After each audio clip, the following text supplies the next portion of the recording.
L'Atlantis a été posé sur une grande table et est entièrement démonté. Sur la droite, l'entrepont qui comporte tous les supports principaux de l'électronique et les récepteurs. Les batteries sont enlevées, tout l'intérieur du bateau est vide et le pont principal est posé sur l'arrière où on voit qu'on a posé le treuil à sa place. Ici,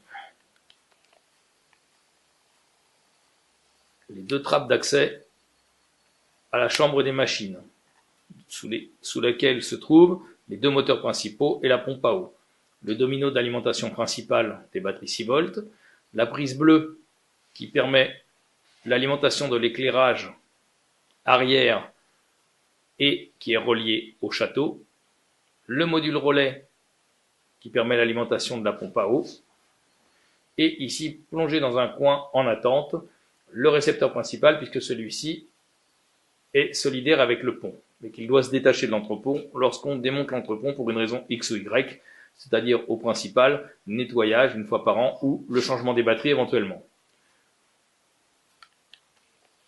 Ici, on retrouve le puits où sont rangées les batteries principales et les trappes marron qui permettront, lors des essais, des premiers essais de mise à l'eau, de corriger la gîte du bateau en mettant des plombs à fond de cale. Tout à l'avant se trouve le variateur du propulseur d'étrave dans sa boîte étanche, le fil bleu en serpentin que l'on voit ici étant relié au-dessus du pont à un interrupteur afin, avec la direction, d'enclencher ou non le propulseur d'étrave. Se trouve ici démonté de l'entrepont l'inverseur des moteurs de gain d'eau et dans leur baignoire les deux gains d'eau qui restent à demeure avec, sur le côté droit, le module d'inversion à transistor qui leur permet de tourner dans un sens ou dans l'autre, l'un après l'autre, mais pas ensemble. En blanc, la prise de charge des batteries principales et l'interrupteur principal, tout en noir au milieu, sur le dessus de la cloison qui sépare la cale avant de la cale ou du compartiment principal du bateau. On va donc procéder au remontage des batteries et au remontage de l'ensemble pour qu'on voit exactement comment on fait. Les batteries principales sont mises en place et sont raccordées. On a une sortie sur la batterie tribord qui nous permet d'obtenir du 6 volts et les autres sorties nous permettent de travailler en 12 volts sur la partie arrière. Le tout étant raccordé ici et relié ici sous l'interrupteur principal. Voilà, désolé pour la mise au point. Donc il nous permet d'ouvrir le circuit 12 volts, de le fermer et surtout de le charger. Le dessous de l'entrepont, avec ici qui va rejoindre le module relais qui se trouve à fond de cale, l'alimentation en plus des cheminées, et ici l'alimentation qui remonte au poste de pilotage. Donc c'est l'alimentation principale 12 volts qui sort directement des batteries. Ici, on voit toutes les prises électriques qui sont reliées à leur récepteur. Donc il y a un nombre de fils importants qui sont reliés donc à leur récepteur et qui vont dans leur fonction haute, c'est-à-dire dans le haut du navire, dans le château. Et ici, on voit l'interrupteur qui permet de mettre en route ou non le propulseur d'étrave en même temps que la direction. Le côté visible de l'entrepont, avec sur l'arrière le fil rouge et noir qui ramène l'alimentation des batteries 6 volts vers l'avant et vers le haut. Il est relié au domino qu'on a vu sur les trappes d'accès aux batteries. En dessous, la prise bleue avec du bleu et du rouge, c'est l'alimentation de tous les éclairages qui revient donc du château vers l'arrière ou de l'arrière vers le château. L'espèce de petite grille avec des trous se trouve juste sous le ventilateur pour ventiler le fond du bateau, l'arrière et l'entrepont électronique. Tout en bas à gauche, tout en bas à gauche, le duo switch qui lui permet d'alimenter les projecteurs 12 volts sur la partie la plus basse, en 12 volts donc, et en 6 volts, il alimente le ventilateur. Derrière les deux multi-switch qui alimente nombre de fonctions, et à la place des velcro, le récepteur qui va être posé ensuite. Ici, toutes les prises qui relient les lumières et les éclairages. Il y a 8 voies d'éclairage, et sur celle-ci en 12 volts, les projecteurs 12 volts et les cheminées. Tous les fils, comme on peut le voir, sont répertoriés et portent l'indication de leur voie et de leur fonction. Nous avons ici la voie 11 qui, elle, correspond au fonctionnement des 3 radars. Ici, le trou que l'on voit permet de passer la durite qui alimente le canon à eau, l'emplacement où se trouve l'interrupteur principal, le trou dans lequel se trouve le cerveau qui permet d'inverser les 2 gains d'eau, et au-dessus, l'interrupteur du propulseur d'étrave. En voie 16 se trouve tout simplement le module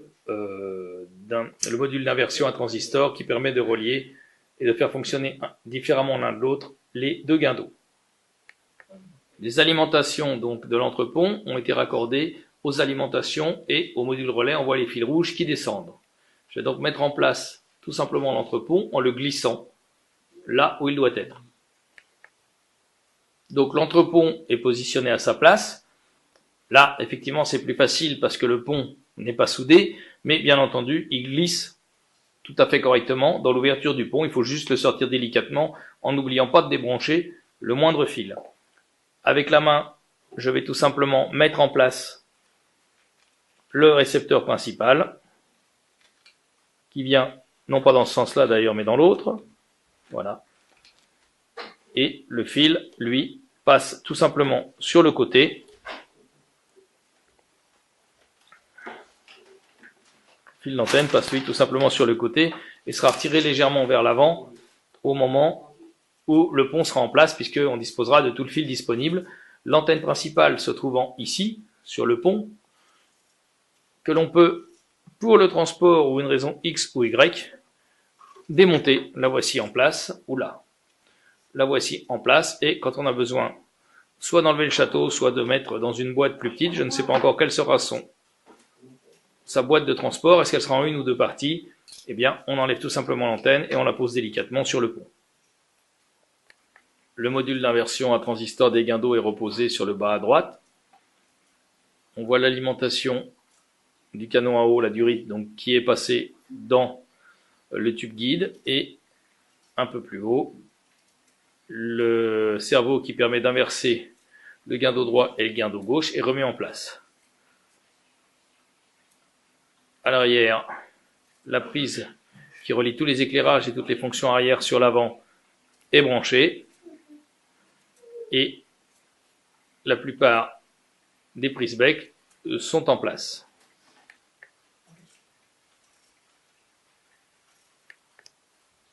Donc toutes les voies qui se trouvent à l'intérieur du navire sont branchées. Dans les voies qui se trouvent à l'intérieur du navire, j'entends toutes les voies dont les fils circulent à l'intérieur de la coque, mis à part la grue, puisqu'elle va être posée après sur le pont. Donc les 3 voies de la grue, elles, ne sont pas en place, c'est-à-dire la voie 20, la voie 6 et la voie 21. Chacune correspondant donc pour l'une à l'embobinage ou le débobinage du câble qui fait monter ou descendre le crochet, la rotation de la dite grue et bien sûr le mouvement du bras principal du haut vers le bas et inversement. Donc ici tout est relié, tous les fils sont reliés.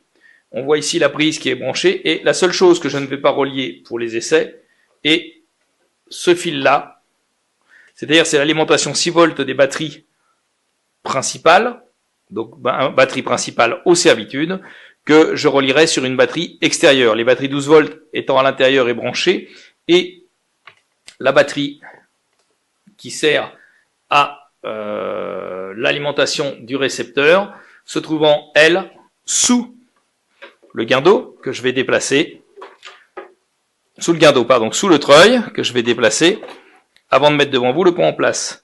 Donc, la batterie principale se trouve ici. Nous avons du 4 volts 8 avec 4,4 ampères et le branchement de la charge se fait ici. Je ne sais pas si on le voit, se fait ici. L'interrupteur d'alimentation est ici et le branchement du gain d'eau se fait donc ici par une prise femelle.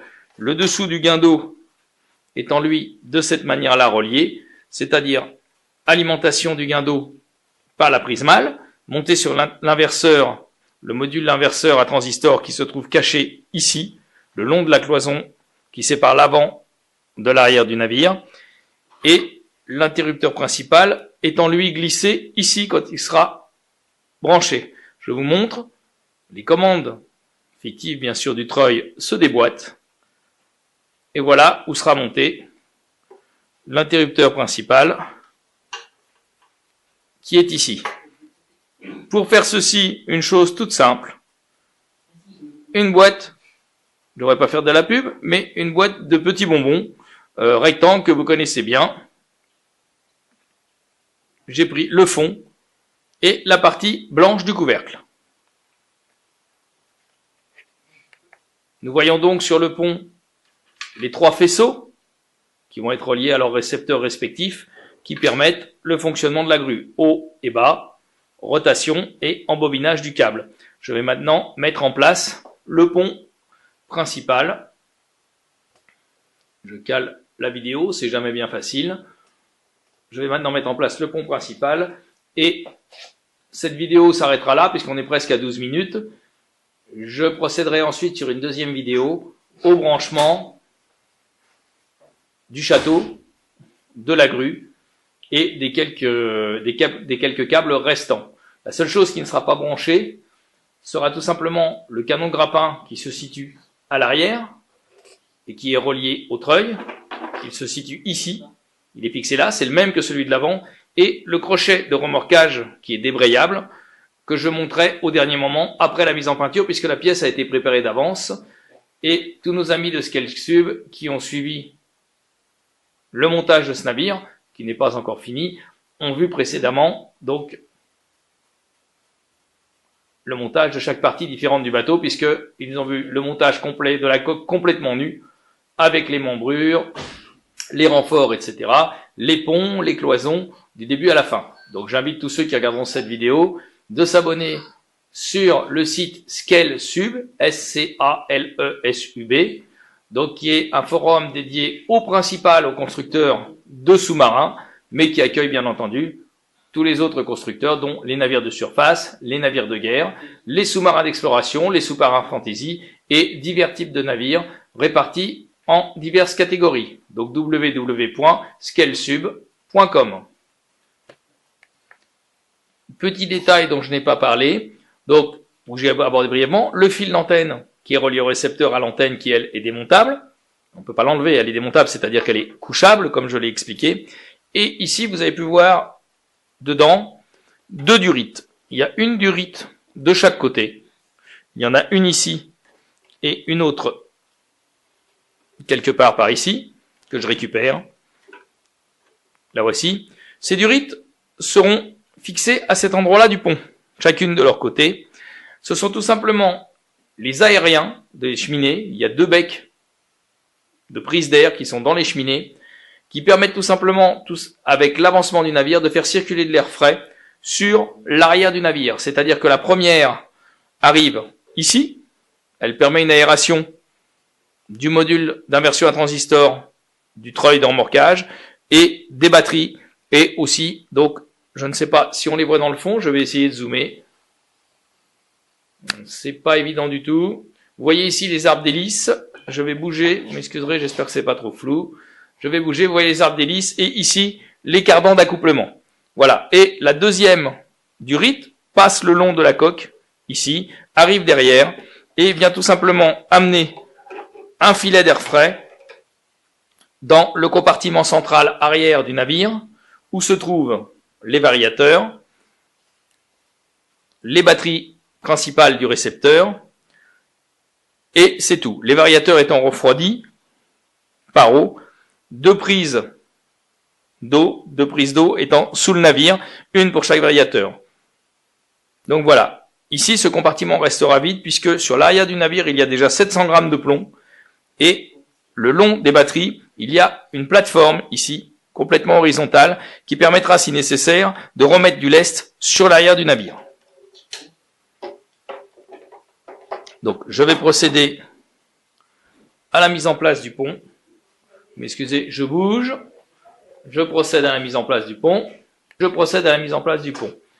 Le pont, donc, sur lequel la grue est entièrement solidaire, avec ses moteurs qui sont fixés dessous et qui viennent se poser au-dessus des panneaux d'accès à la chambre des machines. En sachant, je rappelle bien, qu'en aucun cas, le pont ne pourra être désolidarisé par la suite. C'est pour ça que tout doit être démontable. Je fais bien attention au câble d'antenne que je retire délicatement vers l'avant. Je ne sais pas où je le ferai courir, mais je trouverai un emplacement définitif après. Et je viens fixer le pont. Le pont est fixé. L'antenne est mise en place à titre provisoire. Enfin, sa place est définitive, mais elle est mise en place à titre provisoire. Et il va me rester à passer ici, ce que je vais faire hors vidéo, les câbles d'alimentation de la grue et à tester avec la télécommande pour mettre au bon endroit et trouver les bonnes voies. Fin de la première vidéo. Au moment de la deuxième vidéo, la grue sera branchée et on mettra en place le château avec les branchements ici, avec les prises et certains branchements, notamment pour le canon à eau et le grappin, qui viennent directement se mettre sur les récepteurs. Tout le reste, en ce qui concerne l'alimentation haute et lumineuse du château, étant relié avec les prises que je vous ai montrées précédemment. Je peux faire un zoom pour ceux qui ne les ont pas vues, qui se trouvent ici. Je suis désolé, c'est pas très net, où l'on voit, on distingue plutôt toutes les broches. Voilà, c'est un peu mieux. Nous avons ici une broche où il y a 2 circuits, ici une broche où il y a 6 circuits, et là une autre broche où il y a 4 circuits. Donc, voilà pour la première vidéo. L'épervier vous salue et vous dit à très bientôt pour la fin du montage et du branchement du navire et les premiers essais de toutes les fonctions. Après, nous continuerons bien entendu le montage du pont, des bordées, le gaillard d'avant et la mise en peinture. À très bientôt sur ScaleSub et sur la chaîne de l'épervier.